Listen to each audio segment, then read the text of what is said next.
we're recording. Hey guys, I hope you're doing well. This is sort of an interesting video that I decided to actually do.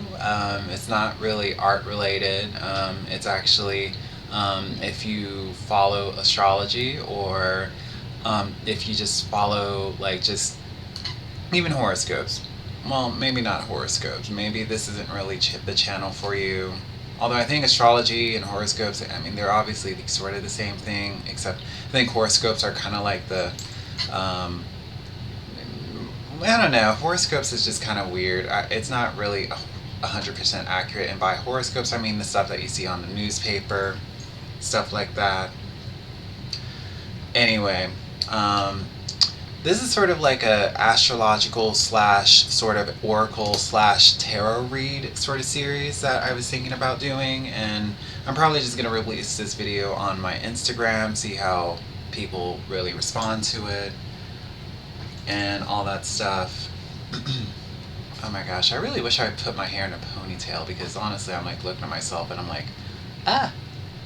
Anyway, sorry, I'm a little bit squirrely today, so it's because I drank my coffee and I added a little bit of mushroom, like lion's mane. So my mind's a little bit active right now. So anyway, so I will say this: like, there's a card that's been popping up multiple times, and I'm gonna change this thing so that you're not staring at OBS.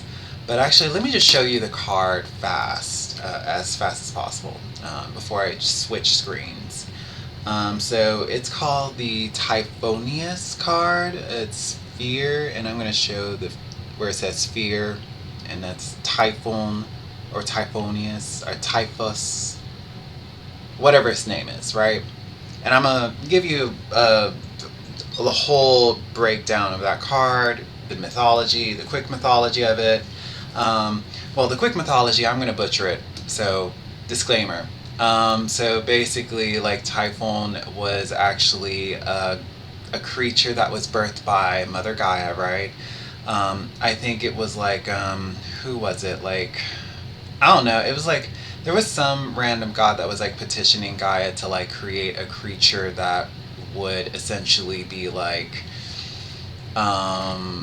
become like the antithesis or the definitely the main villain or a big baddie against the Olympians, like think Zeus, Ares. I think it may be Hera that actually. I think Hera. No, actually, I don't know. I have to. I don't know if Hera actually petitioned Gaia to create. Maybe she did. I have to look it up. I mean, we can possibly Google it, but I highly encourage you to Google it yourself. I'm probably gonna have to backtrack and look it up, but don't quote me.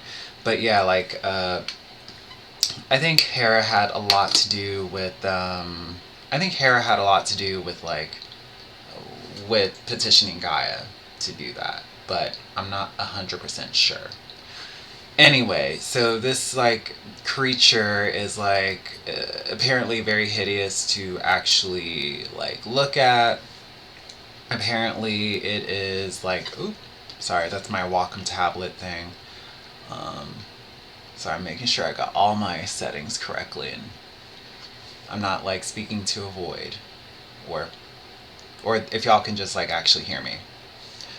Um, so yeah, so essentially, like, this is a creature that, like, that is so hideous to look at. Like, I think I was talking to my friend about this last night. It's a creature that I think had snakes all around it or some shit like that. And, like, it was like this really, like, the gods basically were really scared of this thing. And so they abandoned Olympus, they abandoned Greece, supposedly they went from Greece and went to Egypt, right? And they settled in Egypt or something like that, because they were just so scared of this creature that was just supposedly really really powerful, and it was the embodiment of fear itself. Um, and when I think of like Typhon or the Typhon sort of like archetype, I think of like say the Dementors of Harry Potter. It's like these creatures that kind of like it was like the creatures actually embodied or took the shape of like your worst fear, right? Like, and I think maybe that was what Typhon basically represented. I think he was maybe a shapeshifter. But again, we're getting into we're, if you believe in if you believe in the myth in a literal sense, he probably was a shapeshifter. Metaphorically speaking, we can actually take the Typhon card, and it was underneath the deck, right? The deck of oracle cards. I shuffled it multiple times in the last couple of days, and he kept popping up. And I'm not gonna lie, I had friends that were like texting me about like some stuff that they've been feeling, and I felt like this is interesting, you know. Like, I'm shuffling the cards, and my friends are literally telling me some stuff that's going on in this world. And and then not only, I'm not gonna lie, like, I felt like we definitely have been hit with some interesting energies in 2024. And at the start of this recording, it is basically January 27th, 2024. So today we're dealing with the 9 energy, that's Mars. So I'm getting the energy to actually do this. And 2024 is the year of the 8th. So this year is about abundance, but it also can be it can also be a year of restrictions as well. But since we are in the sign of Aquarius, right? Like, Pluto is literally in Aquarius right now. It's kind of like forcing us to transform, get rid of old things, so that like we can actually grow and evolve. I'm gonna get into some astrological stuff. I know I have this little chart out right here, and this is from the Planets Today.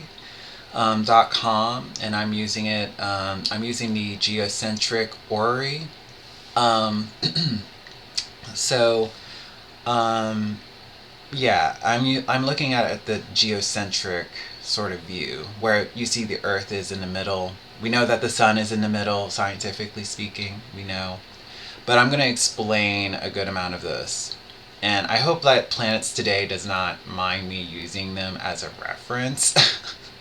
um, but and I don't know if this is like actually the appropriate way to actually do these astrological reads, but I figured why not just go ahead and share how I'm doing this, right?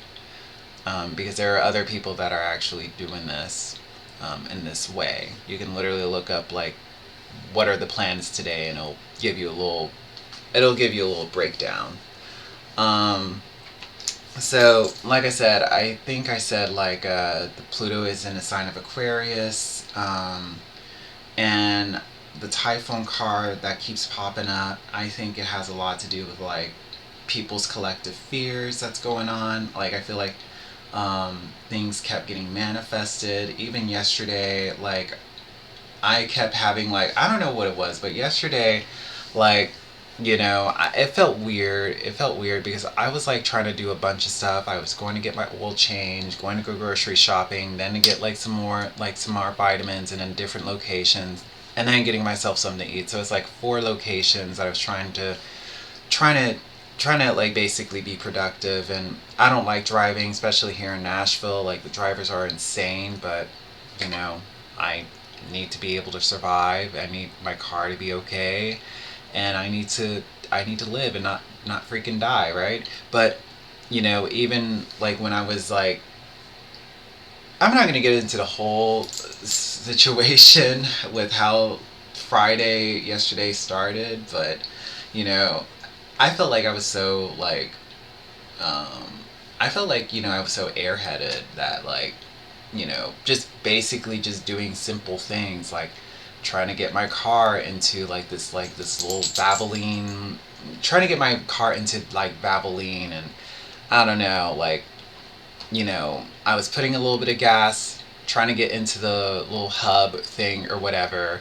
Then I had to put a little bit more, and it was a little bit too much. And thank goodness I had like freaking reflexes, because oh my god, honey, uh, it was, I don't know what was going on, but it just felt like, okay, me and my car are not syncing up, but hopefully this won't hopefully this won't happen. I get out of Abilene, everything's fine, everything's hunky dory, right? Then I get out and I go and get my other stuff. And I don't know, like it was just kind of like people were driving horribly. Like there was somebody that was in my blind spot, and like I know I had my blinker on. I know I looked. I didn't see any cars or whatever. And I'm like, okay, I'm good. I'm gonna go into the other lane, and lo and behold, somebody's like right behind me, like right there, and I'm like, damn, did I just freaking cut this person off? And I don't know, it's just little, it was, well, I wouldn't say little stuff, but it's just like stuff like that where I'm like, okay, I need to be a little bit more extra vigilant. So um I highly encourage people to be just extra vigilant, like be a little bit more cautious, like actually like don't just immediately, like I feel like I waited for a good bit, but you just never know if like somebody is literally riding your blind spot for like a freaking minute and they're just being kind of an asshole or whatever. I don't know if I was at fault or if they were at fault, but either way, like maybe wait a couple extra seconds. Like don't just, yeah. And there was also some other nuances that came into play, um, but I'm not going to get into that because at the point I'm trying to make is be extra cautious, especially with the energies that are being present. So anyway, without further ado, right? And I'm borrowing that from another astrological bro. I think his name is Astro Finesse. So yeah, I'm borrowing his little his words, his phrases, man.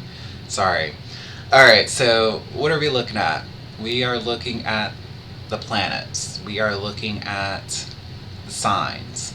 So I'm not going to get too in depth with this, but I'm hoping that my interpretation is I hope my interpretation isn't very confusing. I hope it's very, very much clear. I hope that I am actually. I hope that you all make sense of this as I'm conveying this information to you. So, all right, let's do this.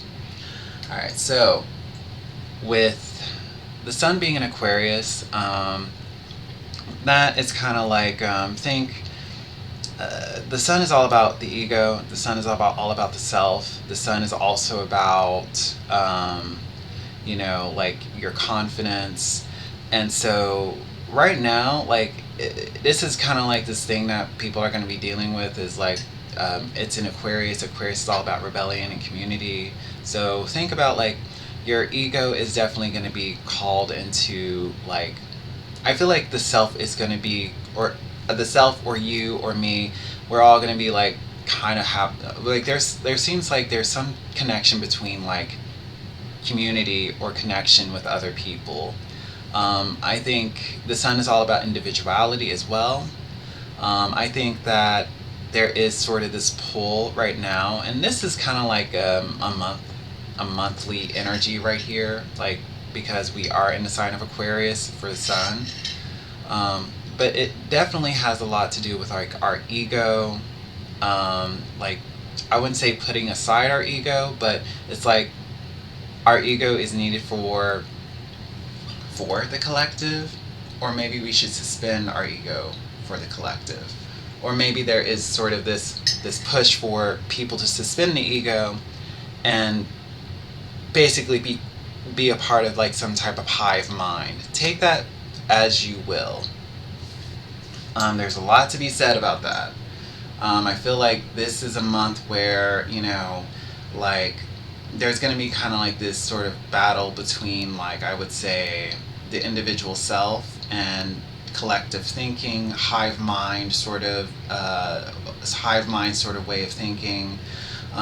There's going to be kind of like and this is gonna be a thing, even though like it's very much highlighted right now. It's very much like it's very tense because the sun is in Aquarius. This is sort of like until like the sun is out of Aquarius, our ego is going to be very much challenged by, like, say, community, I would say. Aquarius is also about rebelling.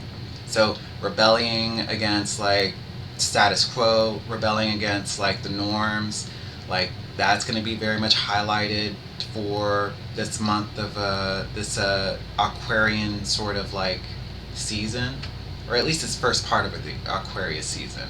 I hope I'm making sense. So essentially, like, the ego might actually be challenged, or the ego is going through sort of this transformation sort of thing. That's highlighted by the fact that Pluto is also going through Aquarius, and it's going to be in Aquarius for, I think, like, some years. So we're going to have to be very comfortable with, like, I think maybe 20 years of transformation, 20 years of letting go of certain habits. I know that I can't operate on the same type of energy, like the same energy that I've been working on. I definitely know, like, does need to be some things that need to be let go. There does need to be some things that do need to be gotten rid of. And also another thing about Aquarius, I think, like, the sun being in Aquarius, I think that it's going to be, I think it's going to be very much centered on, I'm sorry, like, I'm trying to think, like, there's something else with this. I think it's just like, I think I got the point across that it's going to be, sometimes it's going to be the ego versus the collective consciousness, rebelling against norms, the transformation of the self. You know what? I may get back to it, or I may make it another video. I feel like there was some type of message that was trying to come in, like, just like my brain was trying to come up with something. There was, like, some connection that was forming, but I think that may be for another video. Who knows? Or maybe it's not really that important. And maybe by the end of this video, the point will be highlighted again. It'll just have to come around in my neurons or whatever. Like, that connection will have to rehappen. Anyway, I'm gonna look at, like, a Mars and Mercury and Capricorn. All right, so Mars is about how you act, right? That's your passion, that's your drive. And then Mercury is how you think, how you communicate, right? And that's all in the sign of Capricorn. Capricorn is a sign of restrictions, limitations, and boundaries. Kind of the same thing with Saturn, but Capricorn is like that ambitious energy. So that's all about, like, the career, right? You know, I'm a Capricorn, I'm a Capricorn, yo. I'm sorry, I had to do that. So, shout out to the Capricorns. Where they at? Comment, man. Comment, where are my Capricorns at? Okay, I'm done. So Mars in Capricorn, Mercury in Capricorn, I think that it has a lot to do with, like, I would say for Mercury, let's start with Mercury, because I feel like there's a connection going on with that one. Like, Mercury and Capricorn, that's all about, like, kind of speaking things into, like, existence. It literally is that. Like, Mercury and Capricorn is definitely speaking some things into existence and into,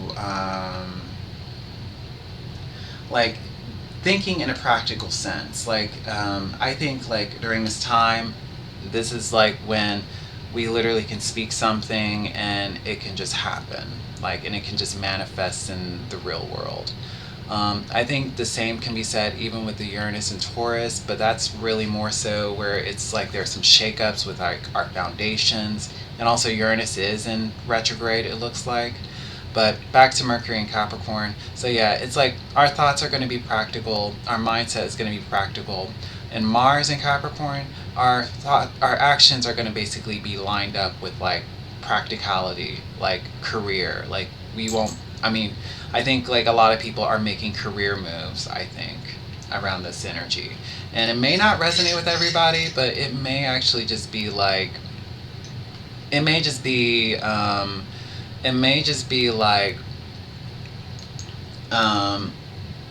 So yeah, like it may just be that uh, people are thinking, you know what, I need to get like a new job, or and people are making that connection right now, or moving up in a company, or that's really what it is. It's all about making those money moves, career moves, financial moves. That's really what this sort of energy is going to be about. I think this is going to be maybe for a couple of weeks. Like, I definitely know that's definitely resonant with what's going on with me. um, so it may be with some other people. Mercury also has a lot to do with traveling, so like, you know it may also be like some people are a little bit more like, maybe traveling, there's like a restriction on traveling. There may be like, maybe some people are like only going to travel, instead of like maybe across the country or overseas, maybe people are like just kind of like, I don't know, they're just sticking with Cancun in Mexico, or maybe just going to next next state over, or the next city over. Um, or it could just be like the fact that like people are making a commitment to travel a little bit more. That could also be what's going on with the Mercury and Capricorn. Um, it may be different from other people. I just know, like, for me, I think this is like more so for um, this is more so for like for me it's like career. But moving on, Venus in Capricorn, so this one's going to be an interesting thing. I think like a lot of people are thinking about like long-term relationships with this one. I think that Venus is all about what you're attracted to, what you love, and the harmony that you bring. So Venus in Capricorn, I mean, there's, there's this thing about like Venus and Saturn kind of being like not going well together, but Capricorn has Saturnian energy. But like, I think Venus and Capricorn, I think Venus does like a little bit of Capricorn energy because it's the stability. I don't think Venus likes the restriction, so there may be some elements where I feel like that goddess of love energy may be a little bit restricting, or maybe like love really can't flourish because there's too many restrictions going on. But the only reason why I say Venus sometimes likes to be in Capricorn is like Capricorn's all about responsibility, practicality. So this is like marriage. This is like, you know, um, like thinking about like the future, thinking about the future relationships. Like, this is about like goals for relationships. So people are really starting to think like, okay, like I know I can't be a little hoe or whatever. I gotta be, I gotta be like trying to find, I gotta try and find like that soulmate, or I gotta find like that companion or whatever, because life is fucking crazy, or life is life is lifing me too much. So, that could also be, what it is. Um, so even for me, on a practical sense, like, and I may be telling on myself, like, I'm not really like, I've always been single, but even whenever Venus is in Capricorn, like sometimes I'm like, oh, maybe I do need to, go get me like a stable relationship or some shit like that. Or but then I'm like, nah, I like being single, but I do like to talk to some other people. Not trying to like, we're gonna go to the next, the next we're gonna go to the next sign, because I'm telling on myself. I'm not gonna tell you all my business. I don't believe in that. That's also another thing. People need to be careful with like telling too much of their business. Yeah, yes, share a little bit, which that's also very much connected with like um, the self, the sun, and Aquarius. Like, I think Aquarius is also about communication. So, we're definitely gonna have to be communicating a little bit better, but also having a little bit of boundaries. Um, So that's also another thing with even with Capricorn and Mercury and Capricorn. So be careful with like saying too much. Be careful with saying too much. But that's just a general rule. We don't even need Mercury to be in Capricorn for us to remember that. Moving on. Moving on. So Saturn is in Pisces and Neptune is in Pisces. So I'm just gonna let you know that this is sort of where it seems like things are kind of very much wonky, and it just almost seems like we are in Twilight Zone, right? Pisces is all about illusions and dreams. Saturn is restrictions and limitations. So think about it. Like, there's sort of this sort of illusionary sort of energy that's going on, this imagination energy, this spiritual, mystical energy that's coming down. And it's being grounded via the Saturn Pisces conjunction sort of thing. And I think conjunction's the wrong word, so astrologers, do not attack me. Please don't. I'm just trying to look. I'm just trying to do my own interpretation. I don't have a lot of followers. Um, and then Neptune being in the sign of Pisces. And Neptune in the sign of Pisces is very much comfortable. And Neptune is basically amplifying that Saturnian sort of energy, right? So it's like a double, it's like, yeah, it's like double Twilight Zone when you have Neptune and Pisces. Those go very well together. Like Neptune is all about the celebrity. Neptune's all about the, Neptune's all about the celebrity energy, the fame, the glamour, the glamour, the, all that jazz. So, with that, and with the connection between Pluto being in Aquarius, we obviously are seeing sort of like a synchronicity going on with like what's going on in reality. If you look at like the whole Cat Williams video and how like the whole thing with Diddy and the whole thing with like a bunch of stars that are getting like exposed. I mean, we're kind of seeing it with like Pluto and Aquarius, where there's like this transformation energy, this death and rebirth energy, right? Like people are not fooled anymore. People actually see what's going on. And, although sometimes I have a thing against like conspiracy theorists, but the conspiracy theorists were right on a good amount of stuff, right? Like let's just I'm just going to say a little bit of facts. Don't hate me on that, honey. Do not hate me. I'm just a freaking messenger. But like it is exposing certain things. Certain things are basically dying.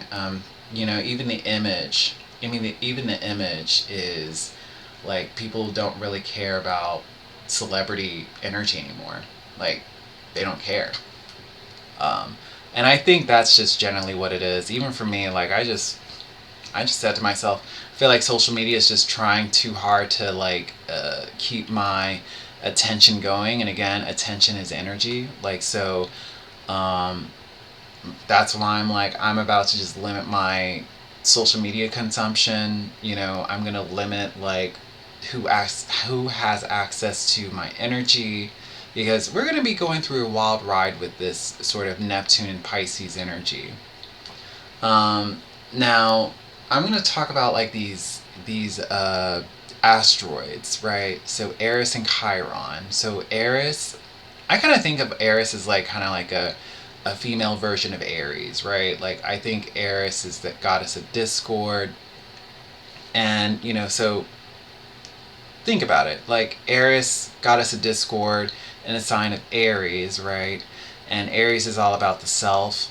I mean, there means there is strife that's going on, and it's also another thing where I did actually pull the strife card a couple of, like yesterday when I was trying to like when I was like shuffling, it was popping up, and I was like, oh, okay, that's also what's going on. And so, yeah, Eris is basically the goddess of discord. So there's a lot of like chaos that's going on, especially within the inner self. Like I think there is sort of this war that's raging internally for self-expression. Also, another thing with Chiron's is how you heal. That's your healing. That's the wounded healer energy. That's also in the sign of Aries. And essentially with Chiron, there's there is a war, but there's also like this healing that's going on, and like, and here's the synchronicity with that. Like, since Chiron is in a sign of Aries and Pluto is in a sign of Aquarius, like, basically our healing is very much rooted in letting go of certain things, right? Like, we have to, in order for us to heal, we may have to let something go. So really, these next couple of years is going to really encourage us to either get rid of whatever it is that's holding us back, or or these next couple of years are going to be, we're going to be at war with ourselves. That's essentially what it is. Now, Jupiter in the sign of Taurus, and we're moving on, is, I think I'm on, God, I'm 30 minutes. Okay. I gotta wrap this up because I'd like to get some art done. Jupiter in the sign of Taurus. So, Jupiter in the sign of Taurus is essentially like, um, it's like this energy of, Jupiter is all about our blessings and benevolence and the luck that we have. So let's just say that we do have it. For some people, luck is going to be very much, we're going to have some luck. We're going to have some very much ground rooted luck in the physical sense. Like, think somebody actually giving you like some spare change or an extra dollar or something, or somebody giving you a gift or a plethora of gifts, right? So think about that. I don't see really much of anything negative about that. The only thing that I can see is Uranus being in retrograde. And I mean, when Uranus is in retrograde, now I'm just going to tell you, this is also kind of like contribution to like maybe our brain fog. I think a lot of people are experiencing brain fog. I know like yesterday I was experiencing brain fog. That's why I went to get some lion's mane, because I knew something was going on mentally. Uranus is all about that mental energy. Like, Uranus is, and let's not make fun of Uranus. Like, come on guys, I think, like, look, it's been years. I get it. That's the name. Okay, Uranus, anus. Jesus, guys. Like, let's put some respect on Uranus.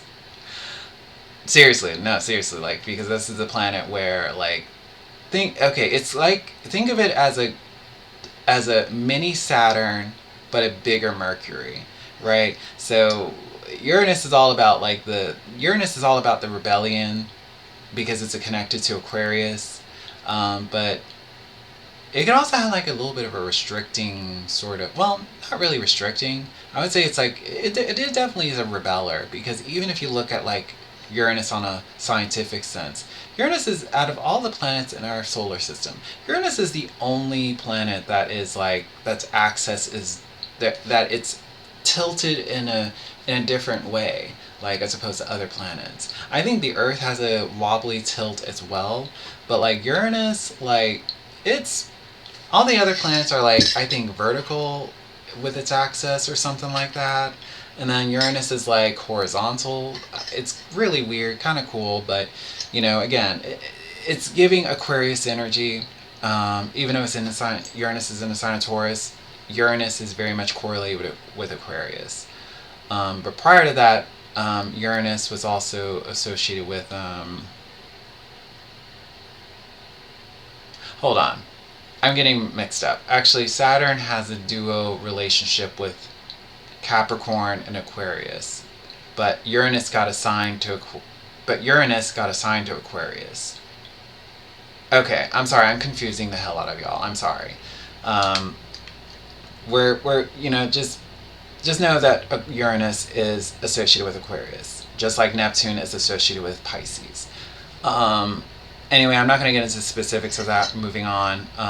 Uranus is, so, rebellion within the physical space, and especially since in retrograde, like whatever rebellion that's going on, like, it's being halted. It looks like there is sort of like, there is still some things that are going on, like, but right now it's being halted. Right now it's at a standstill. Right now, like, it just feels like we are in sort of like this brain fog sort of energy. And it doesn't help when you got Neptune being in Pisces, and it's kind of like that kind of like emphasizes it. Now, we're lucky that Neptune is not in retrograde. We're definitely actually maybe Neptune being in retrograde probably would be better. It probably would be better if Neptune wasn't retrograde, because maybe that would slow that sort of energy down. Anyway, I'm trying to like apply logic to this. Kind of weird to apply logic to this sort of like spiritual science. But anyway, um, take this with a grain of salt, guys. I don't know if you really believe in astrology, like, and if you don't, I kind of question why you're watching. But hey, if you're here to make fun of me, cool, whatever. It's giving me viewership. Yeah, so diverging from that point, Uranus essentially like whatever rebellion or whatever like um, things that are getting shaken up, it's kind of being put on a halt. So yeah, just understand like on a mental scape, like people are gonna have like a little bit of some issues, like just making decisions. Um, the Uranus is also very much relative to the cerebral cortex. Like, if Mercury is how we think and how we communicate, Uranus is basically our brain. So if that's in retrograde, and the whole thing with Uranus, I mean, that's pretty much a pretty significant planet. Like, that deals with like the chemistry of our brain. That's like our central nervous system. That's like the electricity in our mind. And so I can just tell you, like, this is probably one of those days where it's like, hey, maybe going forward for the next couple of months, cross your T's, dot your I's, be extra vigilant, because I think this is where the source of like sort of this brain fog thing is sort of coming from. Um, so yeah, I think that's just about it right now for the Uranus and Taurus. I'm going to speak more on it because I know Uranus has been in Taurus for a while, and it's going to be on there for a while. Um, let's see. Okay, so I know y'all are seeing that the moon is in Leo apparently on another app, and that's one of the things. Like, I don't know if like this website is really like the best website to really use for like the moon. Um, and again, the moon is basically like, think about it. Like, I mean, next day it'll be in Virgo, next day it'll be in Libra, right? Um, right now it's showing it's in Leo, but on an app it says it's in Virgo. So I'm not going to talk too much about the moon being in Leo. I'm not going to really talk much about the moon being in. Well, actually, I might as well go ahead and just talk about the moon being in Virgo. I mean, I think like it definitely has something to do with like Earth energy, like our feelings, grounding. Our feelings are going to be very much grounded and rooted in reality and our goals. Like, our feelings and emotions are very much going to be centered around our goals, how things are going to get done, like the vision of like our future, because the Virgo energy is all about transformation on an earthly sort of way.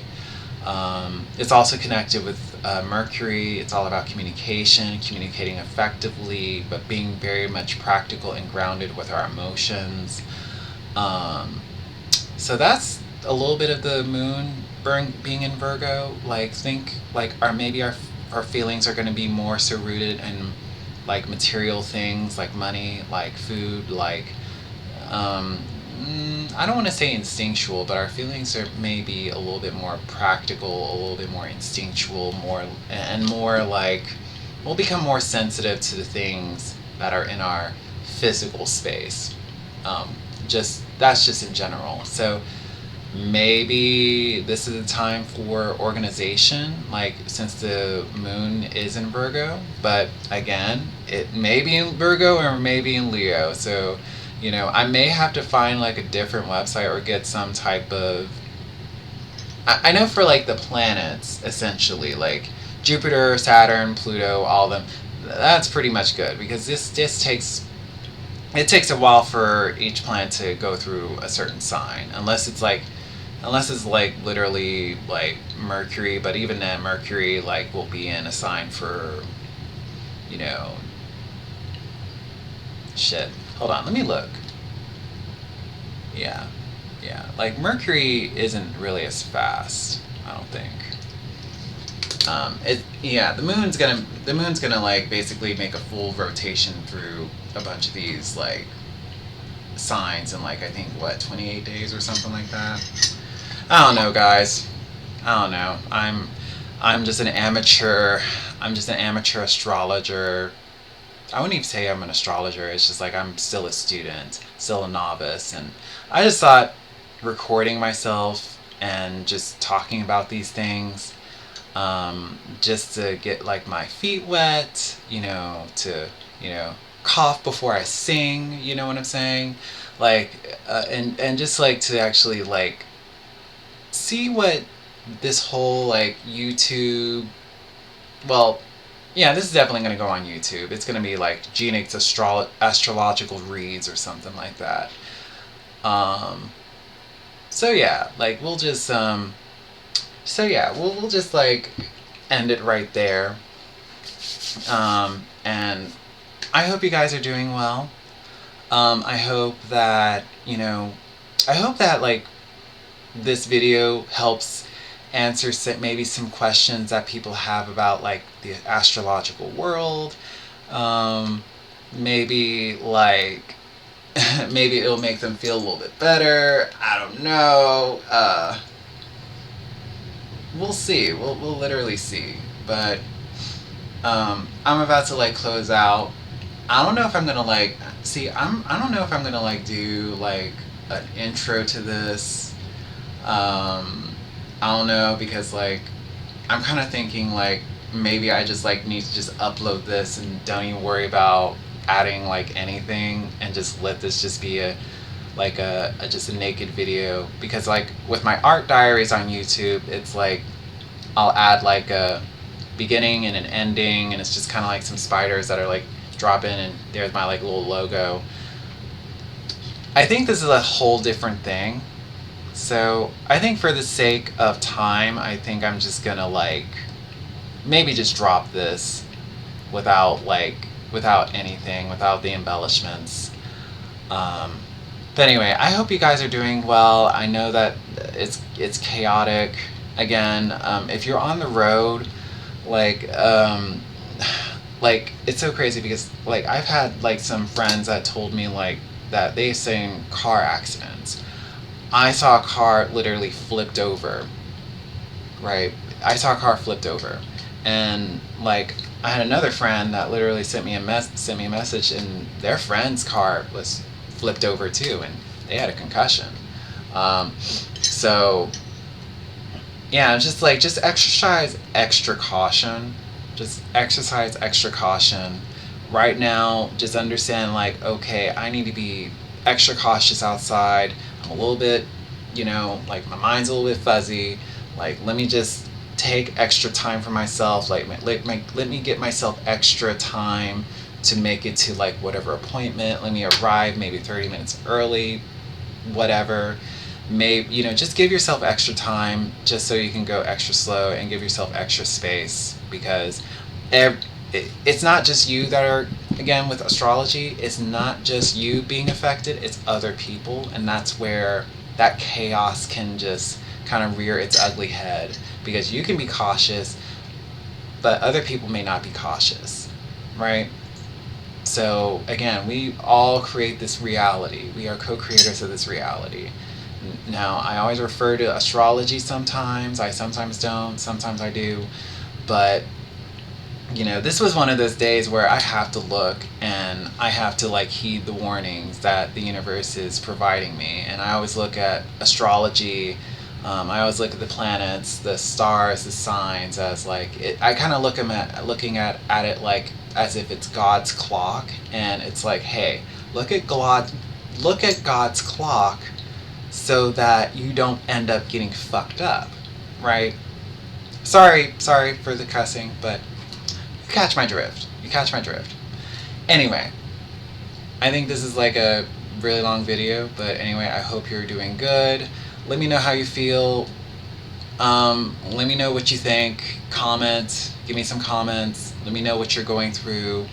Let's talk about it. Let's see what's going on. And again, just be extra cautious out there, guys. Okay, I'll see y'all.